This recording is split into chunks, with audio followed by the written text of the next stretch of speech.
Bueno, hice un leve cambio de ritmo. En lugar de hablar de columna, vamos a hablar de traumatismo craneoencefálico. Es una parte bien importante porque es lo que van a ver todo el tiempo ustedes en el servicio de urgencias, en su práctica privada, etc.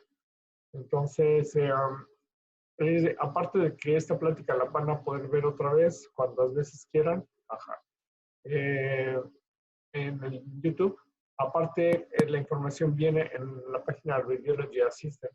De hecho, esta lámina tan bonita, como pueden ver, está firmada por Radiology Assistant. Es muy importante para poder estudiar el traumatismo craneoencefálico desde el punto de vista de imagenología, entender perfectamente la anatomía del cráneo. Para lo cual, he utilizado esta lámina, que es una lámina que me sirve porque está muy detallada respecto a las capas que envuelven al cerebro. De manera que lo primero que tenemos obviamente es el cabello. Bueno, tienen el cabello, que a veces se peinan y a veces no, ya saben a quién me refiero. Y luego tenemos la piel. Abajito de la piel tenemos el tejido subcutáneo. Eh, Luego tenemos vasos y arterias y venas. Y luego tenemos esta fascia, es la fascia occipitotemporal, que se llama la gálea. Esta fascia es una aponeurosis que se extiende prácticamente en toda la bóveda craneana y es importante. Luego tenemos el hueso. El hueso ya hemos hablado de que es un sándwich, que es una capa. Es un sándwich de un hueso cortical externo, el diploe, que es este hueso esponjoso, y luego una tabla interna. Aparte de esto, cabe mencionar que hay una pequeña laminita que cubre el hueso, que se llama periósteo. Luego, abajo del hueso, aquí está la tabla interna del hueso, todo esto es la esponjosa, está la dura.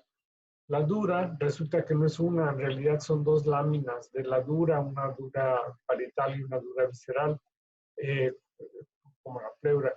Y aquí no es un espacio real, no existe un espacio real en ese espacio. Abajo de la dura tenemos entonces el espacio que denominamos subdural, que tampoco es un espacio real. Bueno, es un poco más real que el epidural. El epidural no existe, pero se abre espacio a fuerzas. El subdural, sí existe. Aquí tenemos la dura, luego aquí tenemos la aracnoides, y luego aquí tenemos la pía. Aquí, donde está la aracnoides, aquí tenemos los plexos coroideos, no, perdón, los coroideos están aquí. ¿Cómo se llama? Granulaciones de Pacchioni, que son las que absorben el líquido cefalorraquídeo. Entonces, todo el líquido cefalorraquídeo está bañando todos estos espacios subaracnoideos. Viene de allá abajo, viene de allá del espacio subaracnoideo del canal, etc. Y aquí es donde se absorbe. En sentido inverso, le denominamos a esto PAD, PAD, como cojín en inglés. P es la pía, A, aracnoides, y luego está la dura. Y luego tenemos el cerebro ya en sí, que tiene una sustancia gris y una sustancia blanca, que casualmente es al revés.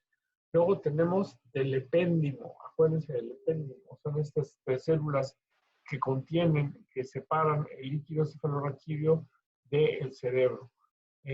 Así pues, el cerebro en caso de un traumatismo puede verse afectado en cualquiera de estas partes. Por ejemplo, si alguien recibe una pedrada y es una pedrada suave o leve que no alcance a perforar la integridad ósea, tenemos un hematoma subcutáneo, o sea, abajo de la piel se rompe una de estas estructuras vasculares, se produce un chipote, un hematoma subcutáneo. Luego, si la lesión es por abajo de la gálea, se produce un hematoma subgaleal. Fíjense bien que este es un espacio confinado por una panorosis, por lo tanto es más duro. Entonces la extravasación se limita, que se limita al espacio subgaleal. Luego, si la lesión es más severa, o en ciertos casos como el trauma obstétrico, se producen hematomas por abajo del periósteo, es decir, entre la tabla externa del hueso y el periósteo. La característica de estas lesiones es que como están confinadas a un hueso, no van a pasar las suturas. Es decir, que un hematoma subperióstico va a ser temporal o parietal de un solo lado, occipital, bueno, occipital sería el único, parietal de un lado y nunca va a rebasar la sutura. Esto es bien importante para distinguir estas tres lesiones que son las lesiones extracraneales. Ya de las lesiones intracraneales tenemos el hematoma epidural que se extiende entre la dura y el hueso. Por lo tanto, le pasa lo mismo que el subgaleal. Es una lesión más localizada. Para abrirse espacio en este espacio necesita mucha presión y por lo tanto son lesiones generalmente de la arteria temporal superficial, es una arteria perforante, atraviesa el hueso, la temporal, se mete al cráneo y es una arteria muy potente, muy poderosa.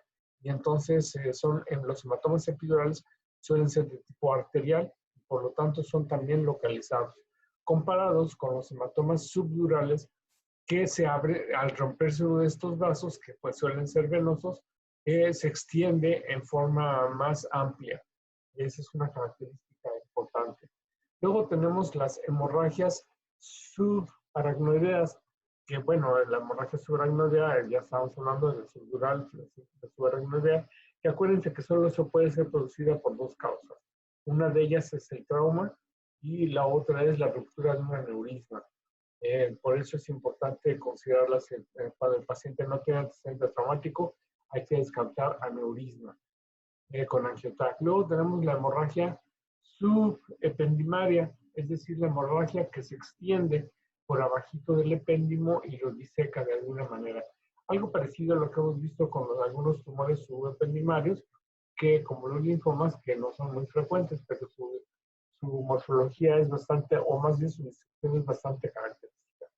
Y luego tenemos, me faltó la hemorragia parenquimatosa, se rompe un vaso y sangra hacia dentro del cerebro. Y luego tenemos la intraventricular, que sería una fase en la que cualquiera de estas hemorragias rompe la capa hacia el epéndimo y se mete hacia la luz ventricular.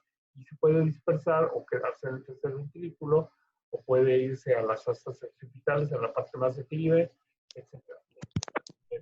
Entendiendo esto, sí. Y solo es para cuestiones traumáticas. Por ejemplo, es que he leído algunas cosas que son genéticas. Por ejemplo, en el epéndimo, si hay una mutación en la bilina, también se tienen pues algunas alteraciones, pero no sé si también cuente. Ahorita no, es nada más para traumatismo craneoencefálico. Ah, ok.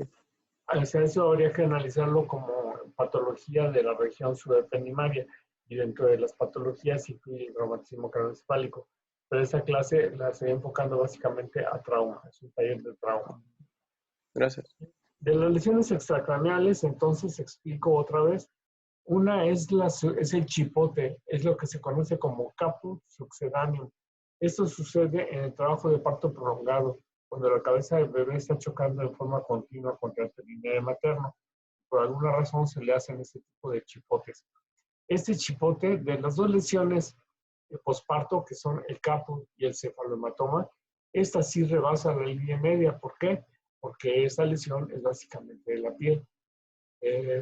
Aquí tenemos un esquema y aquí tenemos una imagen. Aquí los detalles son importantes y obviamente tienen que poner atención a las diferentes capas. Ya sabemos diferenciar entre resonancia magnética y tomografía, ¿verdad? Entonces, fíjense en esta resonancia magnética, cómo tenemos la piel, que es esta línea, la grasa, que es esta imagen brillante. Tenemos aquí una colección y luego aquí tenemos la gálea. Aquí tenemos entonces este engrosamiento de la piel en esta zona es lo que se conoce como caput sucedáneo. En la otra, producida por el traumatismo de parto, es el cefalohematoma. Aquí no podemos distinguir bien las capas porque la tomografía es mucho mejor en resolución de partes blandas, por eso se recurre a ella para demostrar algunos tipos de patología. Y fíjense cómo aquí está la sutura, y fíjense aquí cómo esta lesión con aumento del volumen no rebasa la línea media. Lo que pasa es que se produjeron dos cefalomatomas. Esto suele suceder cuando se aplican forceps, o en situaciones traumáticas de parto.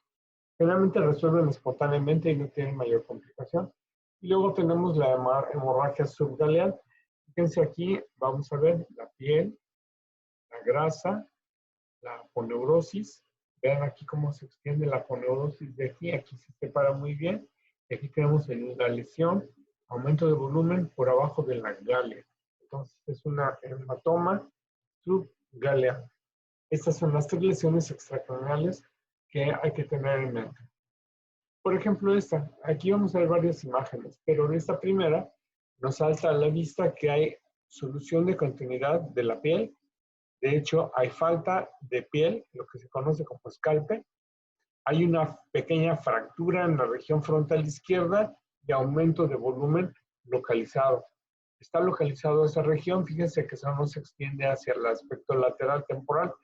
Ahora vamos a ver las densidades. Aquí tenemos la piel, tenemos un poquito de grasa, tenemos la galea, que es esta fascia, y este chipote bien localizado.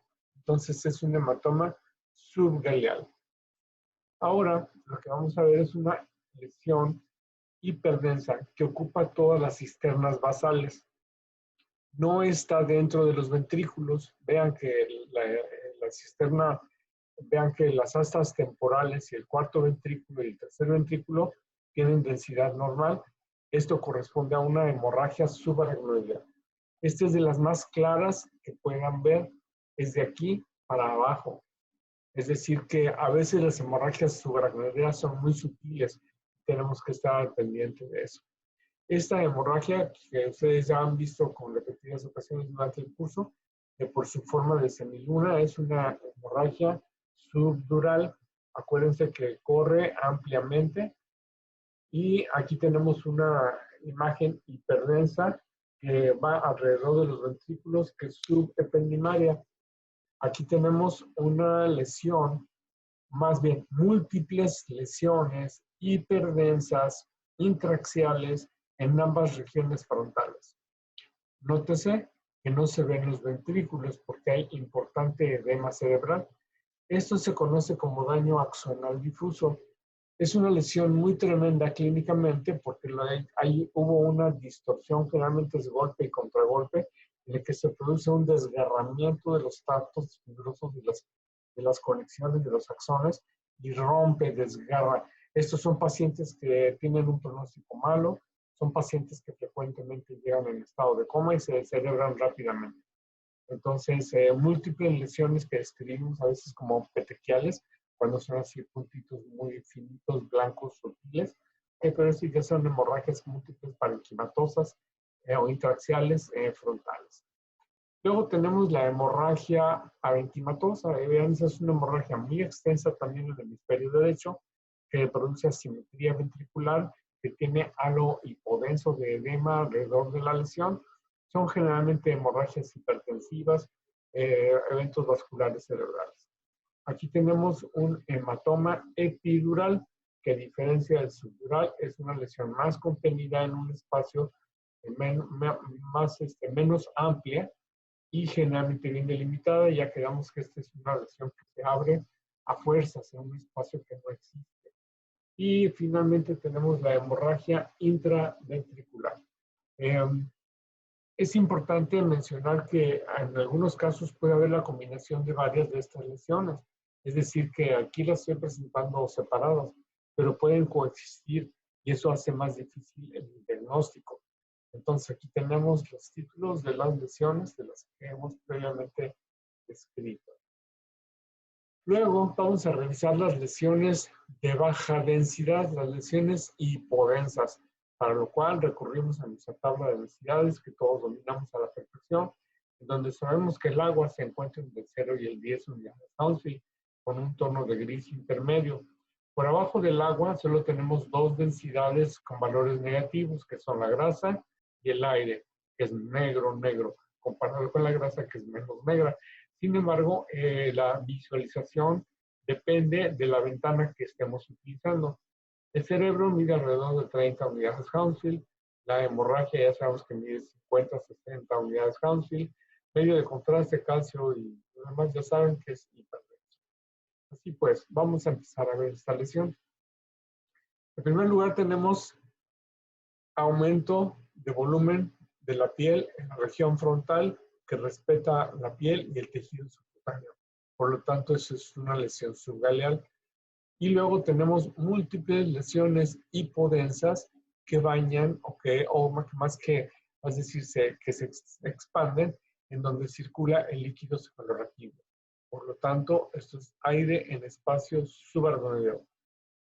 Por mínimo que fuera esto, suponiendo que nada de esto existiera y solo tuviéramos esta pequeña imagen oscura y le pongo el cursor y me da valores negativos, a fuerzas es aire, no hay otra opción.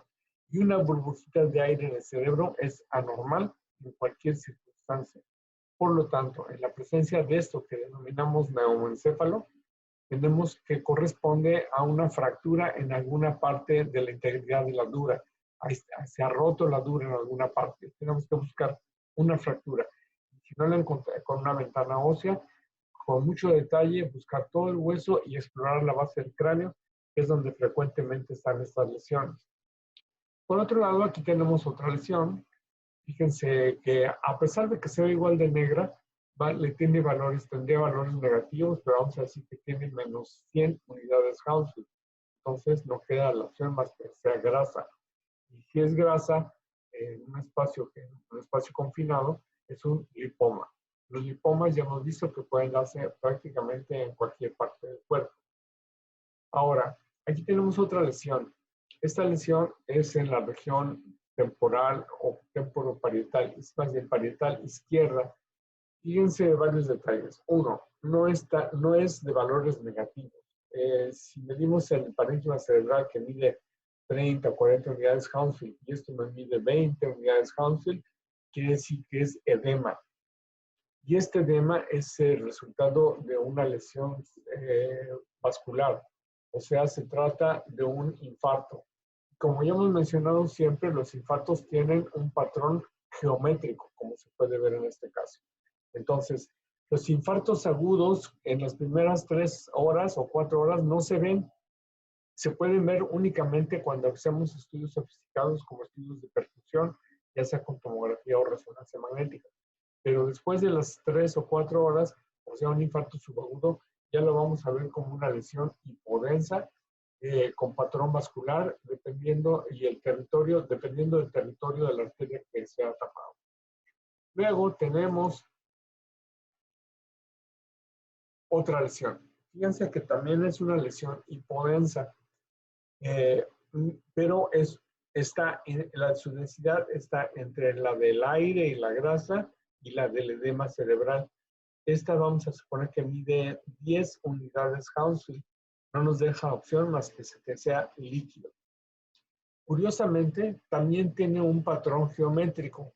Sin embargo, es evidente que aquí hay tejido cerebral porque esta lesión es heterogénea y aquí no hay tejido cerebral. Esto corresponde a un quiste aracnoideo.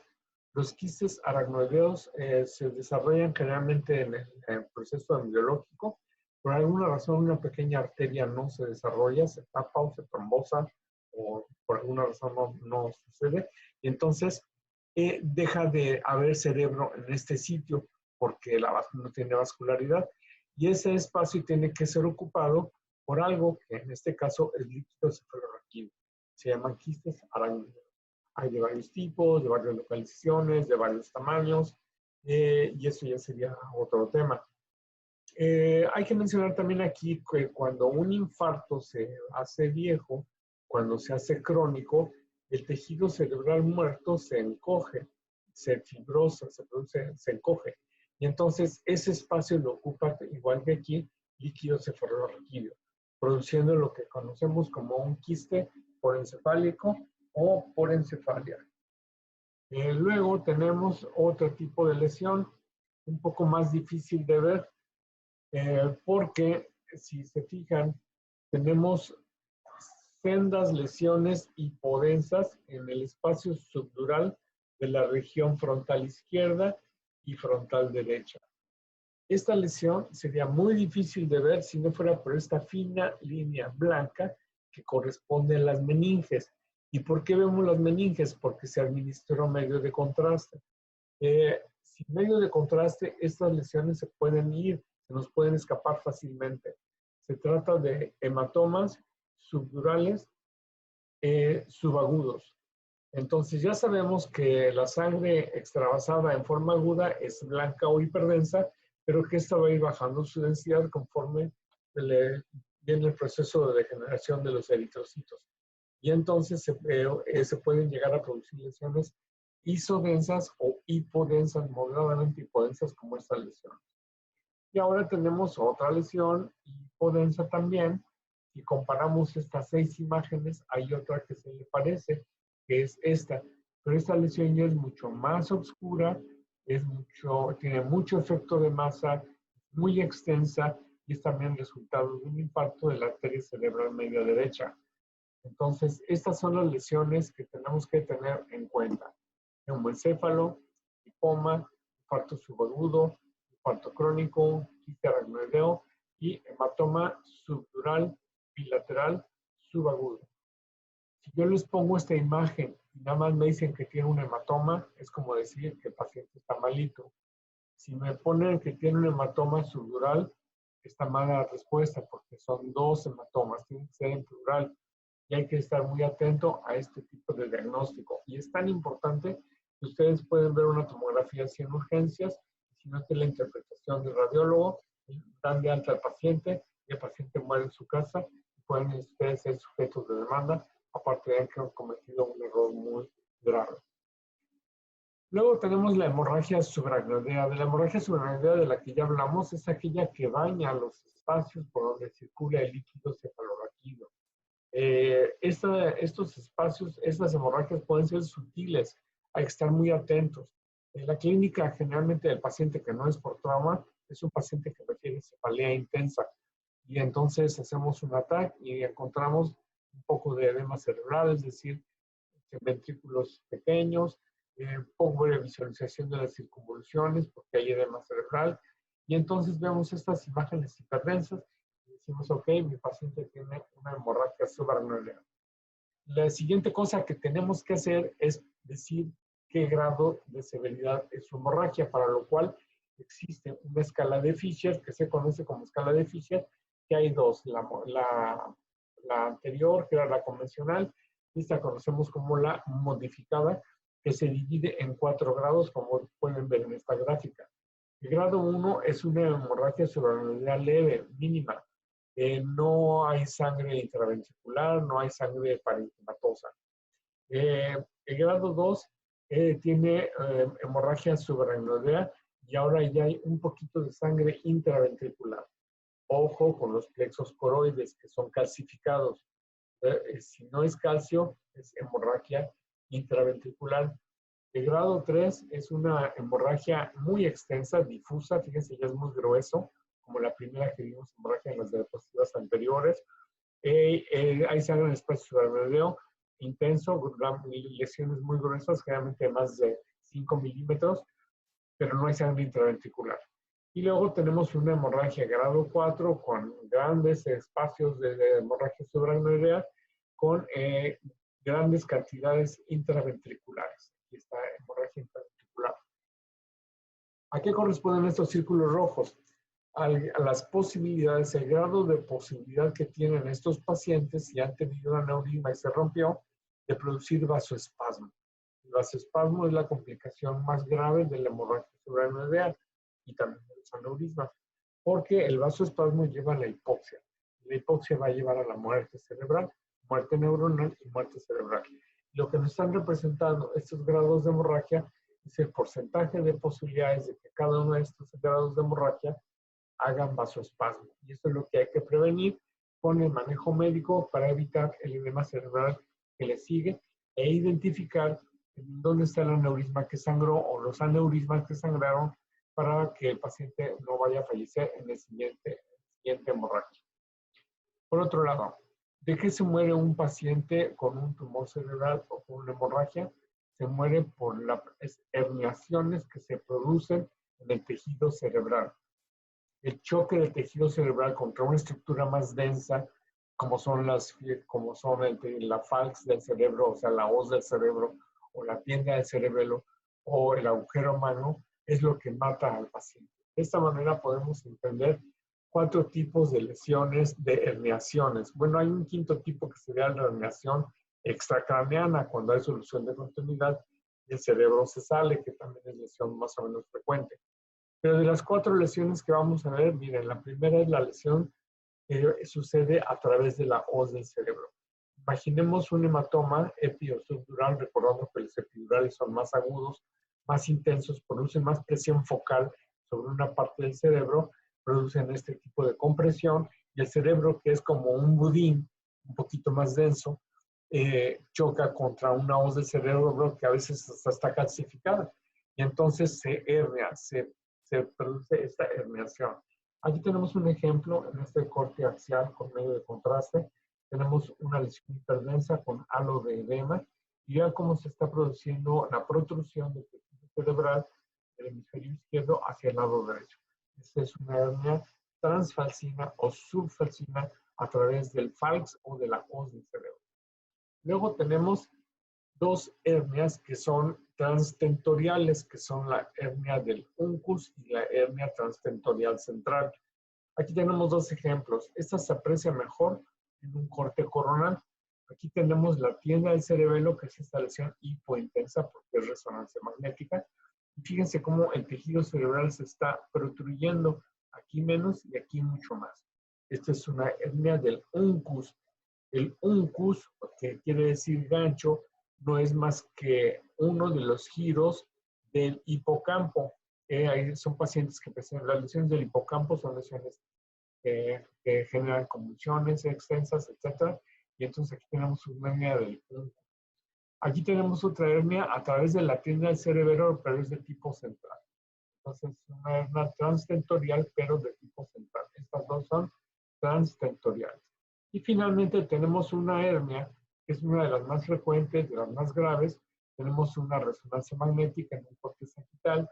Este es el cerebelo y aquí tenemos un tumor, una lesión quística, un astrocitoma quístico, muy extenso, muy grande, refuerza con el contraste, es bien delimitado, y a lo mejor es un astrocitoma de bajo grado porque por sus características morfológicas de delimitación, pero la lesión está en un sitio que por su tamaño produce herniación de las amígdalas a través del agujero magno, produciendo compresión sobre el canal, sobre el bulbo raquídeo. Estos pacientes hacen paro respiratorio. Entonces, de lo que hay que preocuparse en el caso del traumatismo craneoencefálico es básicamente de las hernias. Decíamos hace rato que la presencia de gas, por leve que sea, como en este caso, este es el gas en la fosa posterior, nos obliga a buscar fracturas. Aquí hay una solución de continuidad, pero si se fijan también existe del lado izquierdo. Esto es una sutura, esto no es una fractura. En donde sí hay una fractura es en este peñasco. Las fracturas del peñasco pueden ser transversales, longitudinales u oblicuas. Y son muy graves cuando son transversales porque hablan de lesiones vasculares. Evidentemente aquí tenemos enfisema subcutáneo, tenemos alteración en las celdas sigmoidales que están ocupadas por la presencia de un hemoceno. Frecuentemente reportan sinusitis, lo cual es absurdo. En caso de un traumatismo craneoencefálico y ocupación de los senos es un hemoceno, o podría haber ocupación de las células mastoideas, lo cual seguramente va a suceder después, en unas horas. Entonces, las fracturas de base de cráneo son importantes visualizarlas.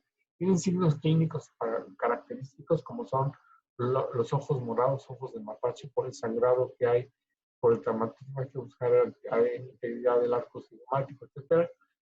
Los signos clínicos entonces incluyen hemotímpano, o sea, sangre en la cavidad timpánica o sangrado otorrea, rinorrea, que podría ser por fractura del piso con salida de líquido cefalorraquídeo, el signo de Battle, que es un hematoma retroauricular, y los ojos de mapache, que es este signo.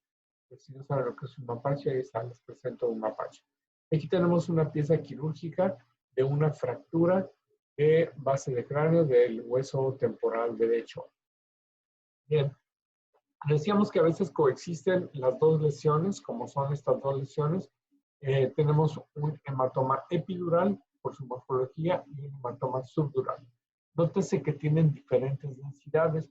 Esta es una densidad más parecida al agua y esta es una lesión menos densa. ¿Por qué? Porque son de diferente cronología. Es decir, aquí lo que sucede es que el paciente se cae, se golpea, queda inconsciente y al rato despierta, vuelve en sí, se levanta, pero se levantó y andó, pero anduvo tonto, y entonces resulta que se volvió a caer. A esto yo le llamo el signo de Lázaro, porque se levantó y andó. Anduvo tonto, bueno, anduvo tonto un rato, pero pues luego se volvió a caer. Hablábamos del nivel del hematocrito, que es algo que ustedes ya conocen, que si tenemos sangre en un espacio sangre en un espacio que no se mueve, se va a producir la sedimentación de los elementos más pesados de la sangre y el suero se va a separar. Y esto nos va a dar esta característica morfológica que no es de nivel hidroaéreo, sino es de dos niveles líquidos de diferente densidad. Esto también se puede llegar a apreciar en la heterogeneidad de la resonancia magnética con un hematoma subdural muy extenso, que es más brillante y homogéneo en la base y es heterogéneo en la parte más alta. Fíjense qué difícil detectar dónde está el hematoma en este paciente. Lo que es evidente es que hay efecto de masa y herniación. En la parte más rostral tenemos más evidente esta herniación. Aquí hay giros o circunvoluciones y aquí no los hay.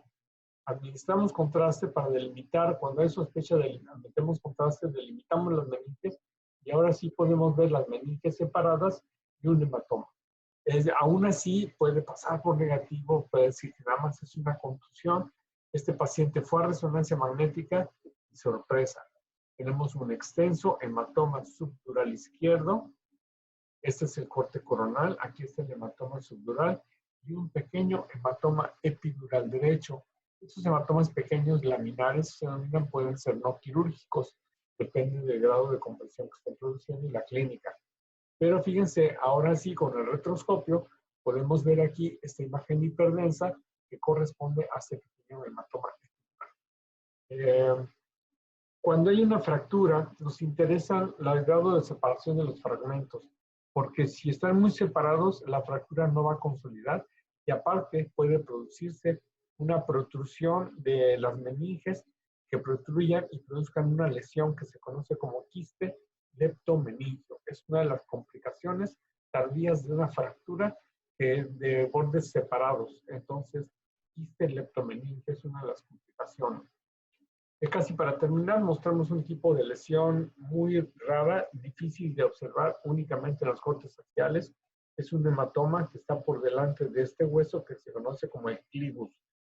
Clivus es este, por su inclinación, se denomina así. Y aquí tenemos un hematoma retroclival. Estos hematomas retroclivales suelen verse en pacientes pediátricos, tienen una sintomatología muy característica, es generalmente visual, desaparecen espontáneamente, pueden ser tanto epidurales como subdurales. Hay que estar atentos a este tipo de lesiones que se nos pueden pasar por alto fácilmente. Y bueno, aquí tenemos algunos ejemplos, por ejemplo, de un neumoencéfalo. Tenemos una situación interesante. Aquí tenemos una hipodensidad de todo el tejido parenquimatoso cerebral, ventrículos pequeños, giros pequeños, y se ve una hiperdensidad de la tienda del cerebelo. Este se conoce como el signo del cerebelo hiperdenso, que corresponde, esto no es patológico, no es que tenga una hemorragia subaracnoidea. Este paciente tiene un edema cerebral severo que hace que se vea más denso el tejido en la tienda del cerebelo. Es un signo de edema cerebral severo con un mal pronóstico generalmente.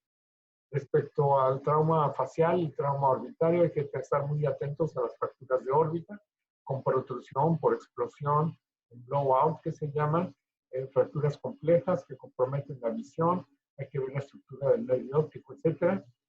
Traumatismo facial, es muy importante la tomografía, así como las reconstrucciones.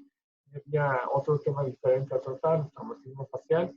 Y bueno, puede ser tan grave y tan delicado como esto. Fíjense, a un paciente con trauma facial que tenía gran pérdida de la anatomía, le pusieron una sonda nasogástrica y la sonda, en lugar de irse hacia el esófago, atravesó la fractura del piso anterior se metió totalmente dentro del cerebro. Y ahora imagínense la sorpresa cuando ponen el aspirador y empiezan a ver tejido cerebral. Hay más de 33 casos publicados en la literatura de complicaciones como esta, en la que la zona nasogástrica se va al cerebro. Así que, ojo muchachos, su internado. Muy bien, de esta manera hemos terminado esta presentación que se conoce como taller de traumatismo craneoencefálico. Va a quedar grabada y la pueden estudiar.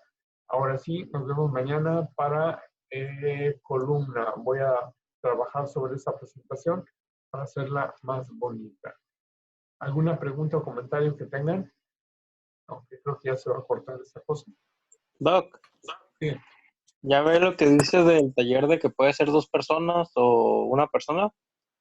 ¿Me entienden? Que dijo que para aclarar dudas, que podíamos, o Sí, sea, sí, claro. Sí, sí, sí. ¿podría ser el fin de semana o no? ¿Qué día y a qué hora? Como el sábado. Sin el cómo. ¿Mande? Sin el cómo. Sí, no, solo es mi duda. Sí, ¿Sí? sí, nomás me dicen cuándo y a qué hora. Ok. Y luego Muchas la gracias. semana que viene les voy a subir un taller de neuro con imágenes para que hagan el mismo experimento, ¿de acuerdo? Pero para eso tienen que revisar muy bien el taller, hacer la descripción como les dije, en donde hice notas, y cuando vemos las imágenes, yo no voy a hablar, ustedes son los que van a hablar. De hecho, creo que lo ideal es que ustedes abran la presentación, pongan como invitados y así ustedes pueden compartir la presentación. ¿De acuerdo? Ok. Vale, chicos, ya se va a acabar esto en cualquier momento. Nos vemos. Fíjense. Buen día. ¿Qué día es hoy? Gracias. ¿Qué día es? Martes. Martes Martes 12. Nos vemos mañana entonces, chavos, para ver columna. Ok, Va, Héctor, gracias, cuídese mucho. doctor. Muchas gracias. Y ya Gracias. voy a empezar puntual a las 8:01, ¿eh? Así es que traten de levantarse temprano. Sí, Ok. va. Y no, pues ahí luego la ven en el video. Bye, chicos. Nos vemos. Bye.